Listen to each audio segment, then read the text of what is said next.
Hey everybody, amprepairguy.com here. There's my phone number and my website.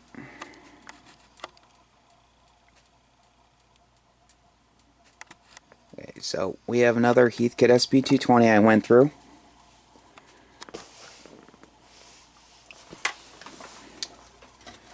Put in the Harbach metering board here. Harbach filter cap board. When I put this in, I actually cut these plastic pieces in half. Otherwise, when you use this board, it puts pressure on the caps when you slide them in. So I cut the plastic pieces in half with a hacksaw, and then when they're out of the amplifier, and then I put some silicone on the caps, on each cap. Actually, I'll put them on the plastic piece, just a little dab, and then I slide them in and put the outer one, the upper one on the outer one, and I'll put a little bit of silicone under here too, just to keep them from sliding out. I've seen people install these. You don't need to crank this down super tight, just snug up the nuts. There are 4 nuts that hold this in underneath. There are 4 studs that protrude through the floor, and you put the nuts on. I replaced the factory ones with kept type nuts, so it stops this from sliding out, because I've seen where this is slid out and then touched the sidewall and shorted. I replaced the meter lamp bulbs, zip tied the wiring, put the series glitch resistor in series with the B positive. You always want to make sure the wiring is away from the resistor. I removed the nut and I tightened the inner nut, and I replaced the outer one with a kept nut.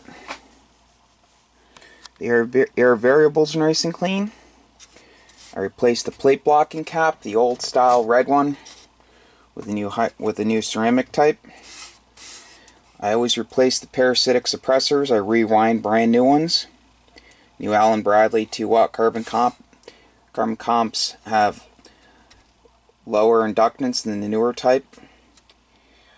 They used carbon comp resistors in these amplifiers when they first built them. They last a long time, before the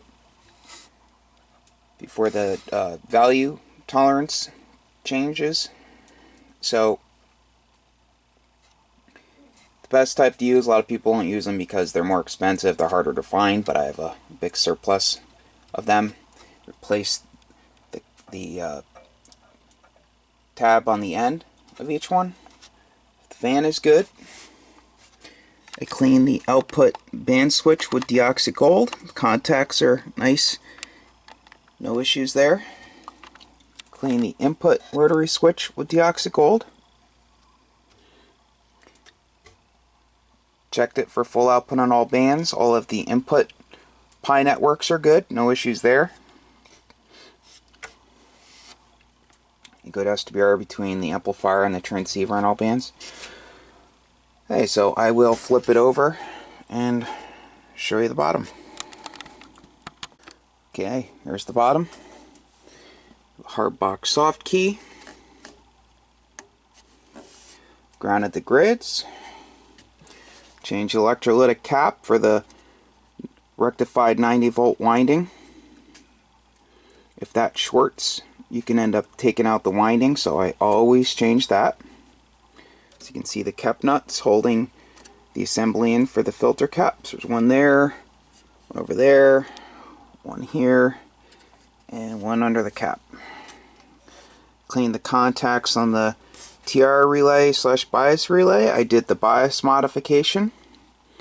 I changed the wire for the positive side of the TR relay.